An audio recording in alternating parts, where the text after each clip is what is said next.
皆さんこんにちは。今回はサイバーパンク、2077の、作曲家の、マーチンさんにインタビューをしたいと思います。よろしくお願いしということで、ます。よろしくお願いします。まずは、簡単に自己紹介と、本作におけるあなたの役割について教えてください。So, Marcin, could you first please briefly introduce yourself and what your position is in creating Cyberpunk 2077? Hello, my name is Marcin Przybyłowicz, and I'm a music director and composer on Cyberpunk 2077. My main responsibility is to bring the Night City to life with music, be it the score we produce internally to provide contextual emotion-driven music, as well as all the external music tracks, be it the radio stations or other stuff as well. Thank you very much. そうですね。名前はマチン・プシビボビッチと申します。で、本作の音楽ディレクター及び作曲家という形で携わっていて、このサイバーパンク2077という世界に音楽で命を吹き込むことが、僕の役割となっています。で、それは一般的な音楽はもちろんそうですけれども、他にもそのラジオとかといった形でこの世界の一部として機能する音楽の、ディレクターという形で、携わってます。はい、ありがとうございます。マーチンさんはこれ以前からウィッチャーとかの作品も手掛けているので、非常に音楽としてはプロフェッショナルで、なおかつその CD プロジェクトの仕事をしてきたんですが、今回もオープンワールドのゲームということなんですが、オープンワールドのゲームにはサウンドトラック作るのが結構難しいと思うんですね。それは環境音がメインとなって、楽曲よりもそういう自由に動けるというところで、その意味では、今回どのようなアプローチでサウンドトラックをデザインしたか教えてください。So you have obviously done the music for the Witcher series as well, which is also an open world video game series. And what we think is interesting is like generally, for open worlds video games, it's pretty difficult to create a soundtrack because the environmental sound is such an important part of an open world. So what kind of in what kind of way do you create music for open world video games and Cyberpunk especially? Well, I've been lucky enough to work with the team and people at CD Projekt Red that understand the almost magical role of music in video games. So music is not only in video games to trigger the right emotional states, whether or not something crucial is happening in the storyline, but also music, as at least with my eyes, creates or helps to create a specific mood for the location. So both with The Witcher and especially with Cyberpunk, the music has been actually a key factor along the sounds, all the visual elements, all the written stuff, the crucial element of creating this mood. So whether or not we are going to experience different districts within the Night City, for example, or maybe go to a club, or explore a gang hideout. The music is there. It's handpicked. It's handcrafted to make sure that it creates a specific vibe we are after with certain location. Right, thank you very much. そうですね、音楽っていうのは、当然その CG プロジェクトのチームとすごく密に協力して作ってるわけなんですけれども、その音楽って本当にそのマジック、魔法みたいなもので、その感情を呼び起こすだけでなく、このオープンワールドにおいてはやっぱその場所とか空間を作る要素の一つだと思っていて、その音楽がその後のビジュアルとか、書かれていく文章とかも含めて、例えばクラブに行くのかとか、ギャングのアジトを訪れるのかとか、そのナイトシティのこういうエリアだとかっていうのを、かなりの割合でどういう場所なのかっていうそのムードみたいなものを、作るものだと思っているので、そういう意味でやっぱ音楽はすごく重要だと思ってます。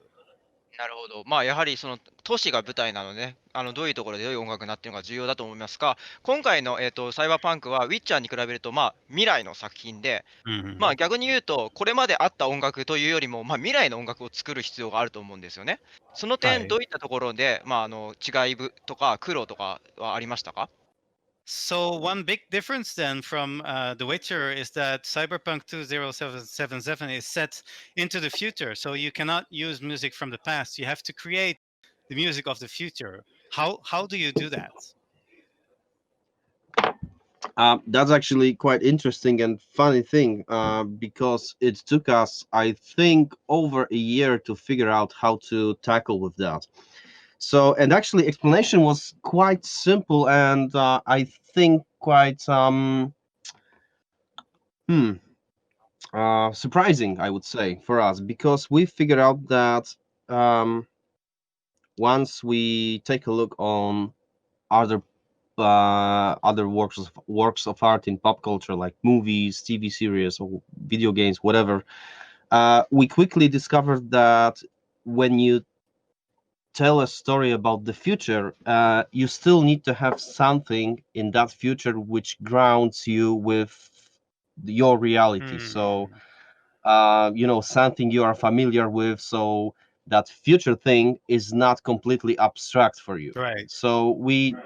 went with the same approach with the music. So obviously we were trying to push us a little bit further with how do we approach creating sounds, the musical sound design, how we would approach the rhythm element in music, for example. But quickly we went back to a drawing board and basically decided that, like most of the cyberpunk genres in music, draws from the 80s, Hmm. and that's like a cornerstone for the synthwave, post Blade Runner stuff, and other things in music. We figured out that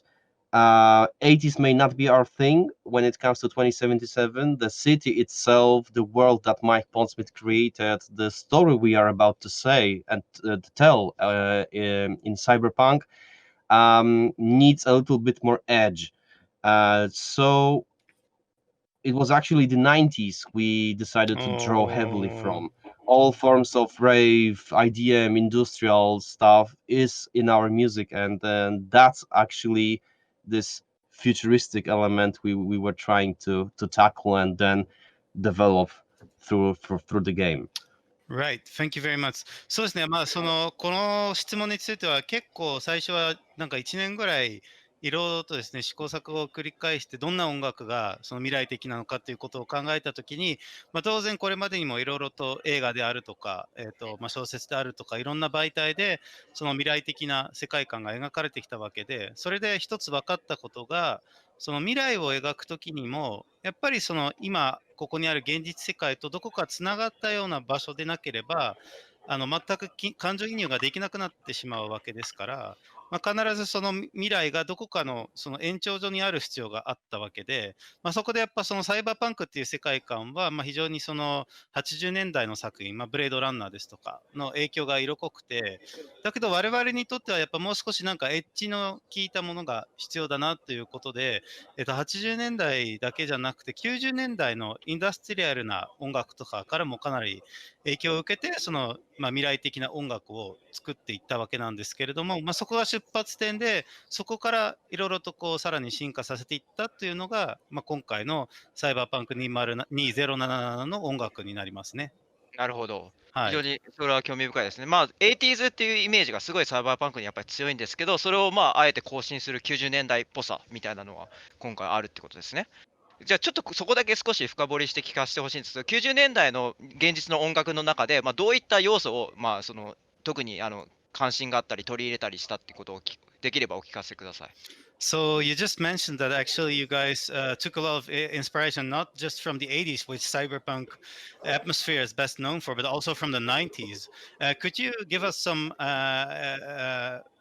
examples of what kind of parts from the music from the 90s you guys were inspired by? Well, first of all, me and PT are roughly about the same age. Paul is the third one. Paul Leonard Morgan is a bit older than us. But we grew up basically on the 90s music. I remember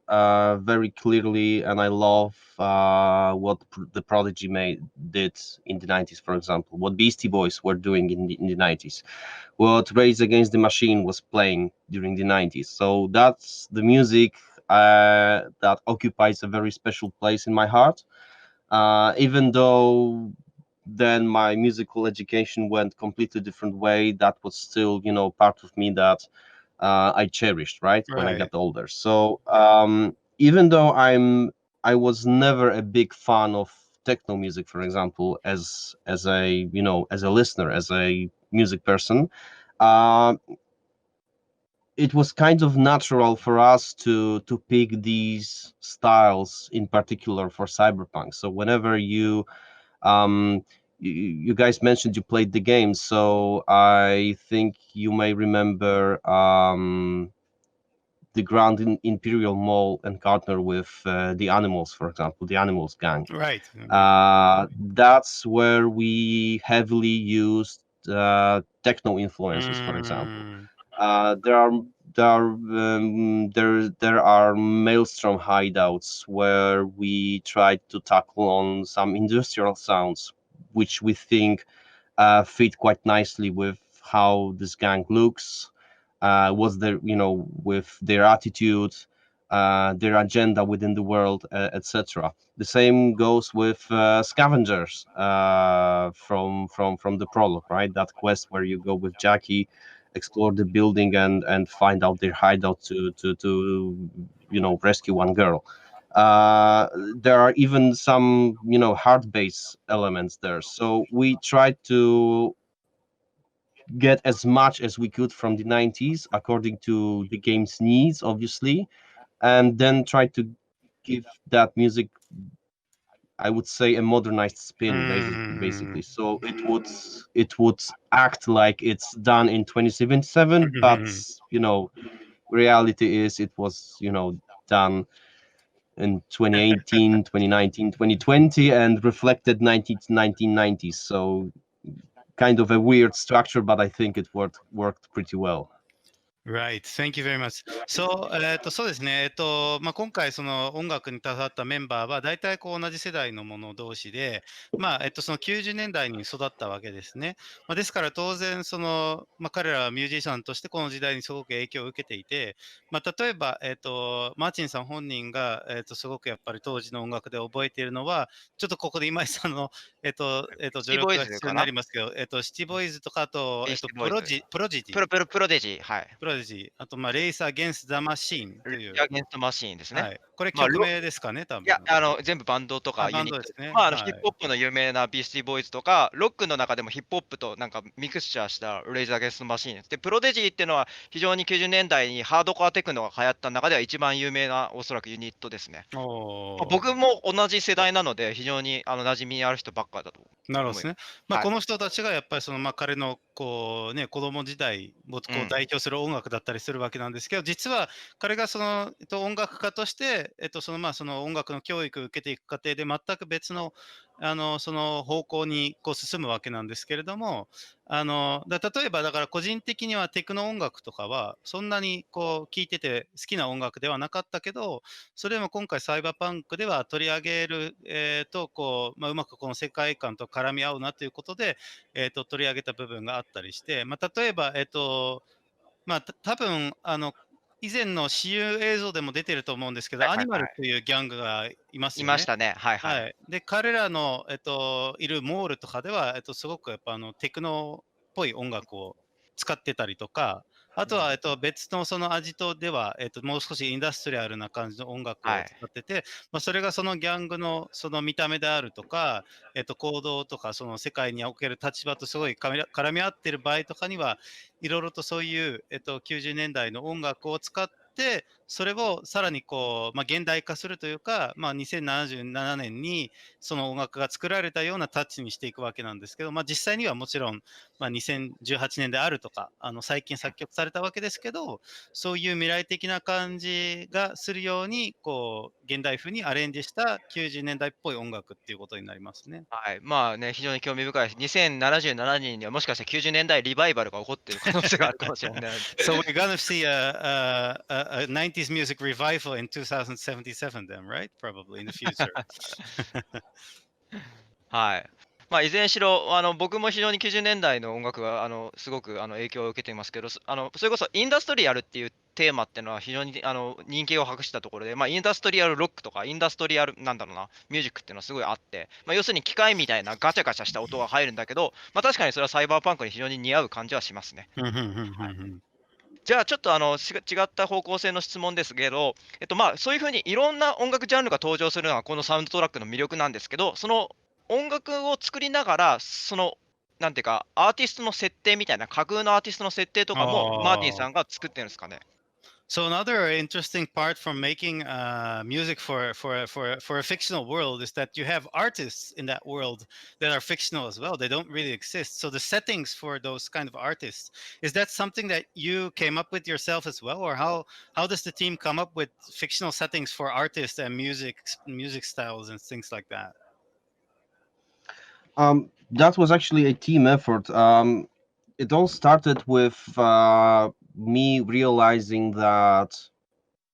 okay, we are about to basically create the whole world with music, right? So we have Night City, and Night City is gonna be populated with different parts of the society, right? There's gonna be a rich people, poor people, gangsters, kids, or youngsters in general, and each of this group would listen to different music, like in real world. So our job was to design radio stations in a way that these playlists would reflect what citizens of Night City are actually listening to. So that was like the first step we did. The second step was to me realize that we are commissioning well-known and also less known artists to do a exclusive tracks for us, but it would sound and feel kind of weird when you would drive a car in Night City and had this little pop-up on the radio that Run the Jewels is playing, for example, because it's 2077, not 2020, right? So I've proposed that perhaps we should create a fake aliases or fake personas for every single artist we commission to provide music for us, in order to create this illusion of being, in a, I don't know if saying alternative universe is the best word to describe Right. it, but I'm hoping you catch my Yes. drift. Basically, we didn't want to break this immersion, right? That you are doing something in the game and Grimes is and you see that Grimes is performing a track. It is Grimes in real world, but we wanted Grimes to be someone else in Night City, someone who would fit that reality lore wise. Right. So that's why Grimes became Lizzy Wizzy, for example. And the same went for the other artists as well, actually all the other artists, but obviously it was a team effort to make it in a way that it makes sense, basically. So our quest design team was heavily involved in the process. Our story team was heavily designed in the process in a way. So, every single fake persona created for the game fits the environment, fits the 2077 reality, and most of all, fits the lore, because we cannot forget that our game is based on Cyberpunk 2020 pen and paper system. So, Right. all of these elements kind of need to click together. Right. そうですね。これは一応チーム全体で、考えたものにはなるんですけれども、一応、遡って話すと、最初にですね、この世界にいろんな音楽を作る必要があると考えたときに、まず考えたのは、ナイトシティという舞台にはいろんなタイプの、人間がいるわけですね。お金持ちもいれば、貧しい人たちもいるし、マフィアみたいな人もいるし、子供もいるし、青年もいるし、ギャングで、とかそういうのね。そうですね。その状況においては当然すべての、タイプの人間は違う音楽を聴くわけですから、それに合わせて、この世界のラジオ局も、各グループが、聴きそうな音楽をそれぞれ、作る必要があったわけですね。それが最初に気づいたところで、その次には、この音楽を作ってくれる、人たちがすごい有名なアーティストだったり、逆にあんまり知られてないアーティストだったりもするわけですけれども、彼らが全部その現実世界において、当然存在するっていうのが一つの共通点であったわけですけれども、その中で例えばこう車を運転しているときに、今有名なアーティストの音楽ですよっていうようなUI が出たりすると、やっぱちょっとその世界観が崩壊してしまうので、この作品に登場する音楽が登場するすべてのアーティストについて、その架空のパーソナリティを、用意する必要があるということに気づいたわけですね。その世界観とか、本作のもともとですね、サイバーパンク2020という、2020ですね、という、テーブルトップ RPG が元になっているので、もともと非常に濃厚な世界観があるわけですから、それを現実世界にいるようなアーティストを登場させることで壊しちゃいけないっていうのは、すごく考えたので、それぞれのアーティストに架空のパーソナリティを用意したわけですけど、これもかなりやっぱ力を入れて、ちゃんとそれらしいキャラクターたちを作るために、僕だけじゃなくて、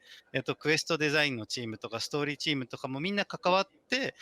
そういう、人物を作っていったという経緯がございます。なるほど。非常に、リッチな設定ですけど、本当考えるのが大変ですね。逆に、当然ながら、GTA とかのだったらリアルなアーティストを登場すれば、それがそのままリアリティになるんですけど、本そうです作におけるね。リアリティっていうのは、あくまでもそのフィクションの上でのリアリティを目指さなきゃいけないっていうのを、はい。あと一つ、グライムスっていうアーティストの人は、すでに発表されてるんだけど、リジー・ウィジーっていう、架空の、アーティストの声も当てたりしてるので、非常にそういったところも、いろんな作り込みになってるとは思いますが、じゃあ、あと気になるところとしては、そのヒップホップとかテクノっていうのはどちらかというと未来を志向している音楽として、未来を描くとして分かるんですけど、ロックとかジャズとか、そういう、どちらかというとオーセンティックだったりトラディショナルな音楽スタイルは、このサイバーパンクっていう、特にナイトシティっていう世界の中ではどういう位置づけなのかっていうのがちょっと気になりますね。So the interesting thing you just mentioned is that there's a lot of different genres in music, and like for things like techno or hip hop, it's easy to imagine how that would be incorporated into a futuristic world like cyberpunk. But how about the more traditional genres like jazz or rock? How do those have a place in the world of cyberpunk 2077? As much as I would love to tell you this right now, I'm afraid we have to skip this question until we publicly say more about the radios in general, because we are about to spill our beans about the score, the music we did internally for the quests in game. But the radio stuff is a whole different story, and as far as I am told, I'm not allowed to say it, at this moment. Right. So Okay. my No apologies. worries. No worries. そうですね。ちょっと今、この質問は現段階ではちょっとお答えすることはできないんですよ。実はすごく本当は話したくて、でなぜかというと、ちょっとね、サウンドトラックとかについては一部明らかになってるんですけど、ラジオ局はそれとはまた全然別の形で存在しているわけですけど、そちらもすごくいろいろとね、今後明らかになっていくと思うので、ラジオ局もすごく力が入っているので、楽しみにしていただきたいと思います。はい。じゃあ、そういえば、ジャンルとか、なんていうか、世界観とのつながりは大体一通り分かりましたけど、じゃあ、ちょっとだけ、もともとになかったんですけど、環境音っていう意味では、何かすごくこだわってるポイントってありますか、本作においては。ウィッチャーとかとの違いで言うと。So until now, we've mainly asked about the music in the video game and what kind of role it plays within the universe of cyberpunk. How about environmental sound? How is that how was the approach different for that when compared to, for example, The Witcher? I'm no expert because my main specialty is music, even though we as music team are working really closely with the sound design team at CD Projekt Red. But I can tell you this, compared to The Witcher, Cyberpunk in terms of audio in general, so not just the music but sounds as well, was a walk in the park. The world is much more dense than The Witcher was. We are talking, after all, about this huge fucking city compared to, you know, some villages spanned on across the land where, you know, between them you have some meadows or maybe forests, some cave perhaps here and there, and that's it, right? Here you have actual living, breathing, crowded city. So that was the first challenge actually to tackle. Right. Second thing is that it's actually quite easy. It's easier to create a fantasy-based world because there is really not that big amount of elements that are shared with our reality Yes. or our timeline, right? So The Witcher was, you know, was much more forgiving for us in terms of sonic environment. We could do crazy things and people would still treat them as believable. Here, when you have to create an illusion of a living and breathing city, the rule set changes completely. So you have to be, you know, you have to have much more attention to detail. You have to think through all the stuff that can produce sounds. For example, major change for us was that there's an electricity in Night City, so that means people have speakers, right? In cars, in shops, in malls, you have clubs, you know, you have commercials screaming at you from every corner. So that all had to be created from nothing basically, while The Witcher, you know, it was non-existent in The Witcher. So that was another issue. The cars in general, right? So yeah, we had some horses in The Witcher, a boat, and that was pretty much it, right? And here you have basically a fleet of cars, the big ones, the small ones. So our sound design team, actually I went there with them as a tourist because that, again, that was not my work to do, but they recorded like crazy amount of cars. So, you know, the city sounds believable yet still kind of futuristic. So it was a major change for us as a team in general, but I think it really paid off doing this, you know, creatively. And I think we are all really happy about the outcome, how it sounds, actually, how it turned out to sound. Right. Yeah, that's definitely like a huge difference when compared to The Witcher. Thank you. Completely different thing. Completely. そうですね。彼は一応その音楽が、メインの仕事というか、音楽専門なので、その実質はその環境音とかは、やってないんですけど、その環境音もデザインしたサウンドチームとは結構密接に協力はしてたので、一つ言えることは、ウィッチャーと比較したときに、当然その世界の密度が全然違うんですね。ウィッチャーであれば、ちょっと中世ファンタジーであちこちにちょっと小さいこう村とかがあったりして、あとは森とか、もしかしたら洞窟があるかもしれないっていうぐらいの感じだったのに対して、サイバーパンクはもう膨大なこう本当にこう生きているような感じの大都会が舞台になるわけですから、そこで作らなきゃいけない音楽は、当然より膨大になってくるし、全然変わってきますので。で、一つ大きな違いは、そのウィッチャーのそのファンタジーをやるときに、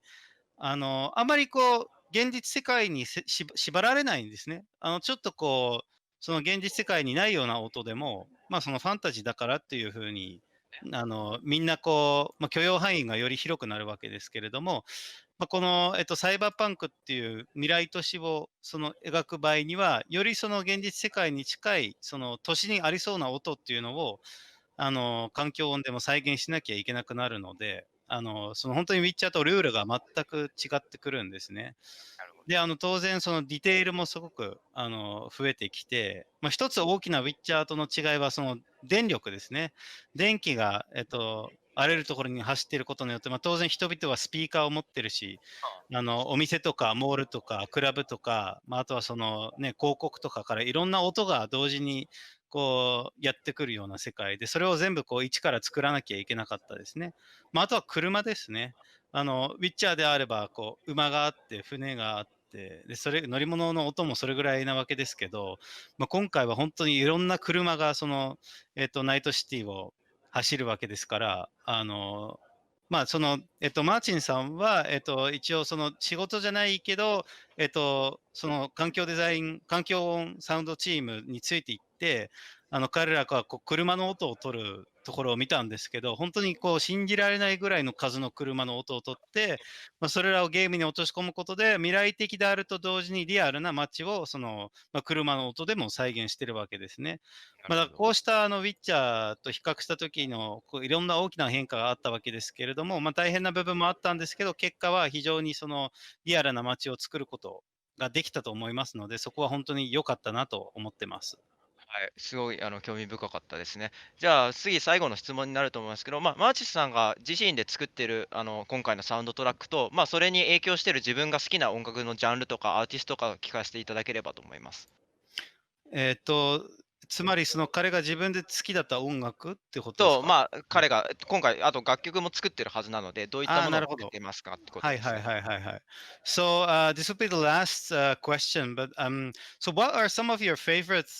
music or music you have been listening to lately, and have those been influenced by the way you created music for Cyberpunk in any way? So it's actually been quite tricky because with project that big and that eclectic when it comes to the musical choices, I haven't been listening to just one style or genre of the music, because still when you work on a project like this you need to commit yourself completely and dive completely into that. So I've been obviously revisiting albums from my past, and they going down the memory lane, as one might say. So re-listening, The Fat of the Land from The Prodigy, listening to early recordings of Nine Inch Nails, Rage Against the Machine, or Beastie Boys, but also, I've been trying to discover new colors of any sort of electronic music that have been in a while.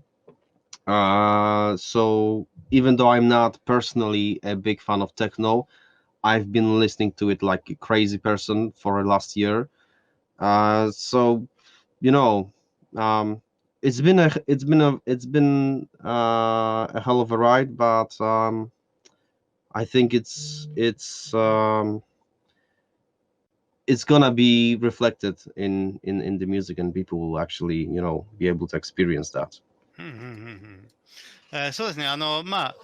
当然自分の好きな音楽であるとか、その影響を受けたものはいろいろあるんですけど、ここまで大きな、作品を手掛ける場合は、本当にこう一つのタイプの音楽とかにこう縛られるわけにはいかないので、本当にこのサイバーパンクの世界に自分も完全に没入して、作っていったような感じですね。で、当然その中で自分のその、子供の頃のその印象的だった音楽をまた聴いたりはしてますね。それこそ、プロディジーの、Phase of the Land っていうアルバムですかね。はい。あとは、Find Each Snail っていう曲であナインチネるとか、ナインチネイルズ、はい。ごめんなさい。アーリーレコーディングって言ってました。初期のナインチネイルズにすごい影響を受けたみたいなことは言ってましたね。その辺はごめんなさい。今井さんが僕よりはい、詳しい大丈夫です。ですけど、はい。先ほどね、もう言ってたような、バンドとかの音楽をいろいろ、聴いてるわけなんですけど、同時にその新しい、タイプの、音楽をいろいろとやっぱその発掘しなきゃいけないので、とにかくありとあらゆるタイプのエレクトロニックミュージックであるとか、あと個人的にそこまでテクノのファンではないですけど、やっぱこの世界観とのマッチングが非常にいいので、やっぱその本当にバカみたいにテクノをいろいろと本当にひたすら聴いてたりとかはして、その中でね、いろいろとやっぱその大変なこともありましたし、本当に忙しい仕事ですけれども、そういう形でいろんな音楽が、このサイバーパンクっていう世界観も再現してくれると思っていますので、そこもぜひ皆さんに早く聴いてほしいなというふうに思っております。はい、ありがとうございます。90年代のある種再解釈みたいな形になるっていう意味では結構確かに。その音楽的にも興味深い本当仕事ですね。ということで、サイバーパンク、2077の、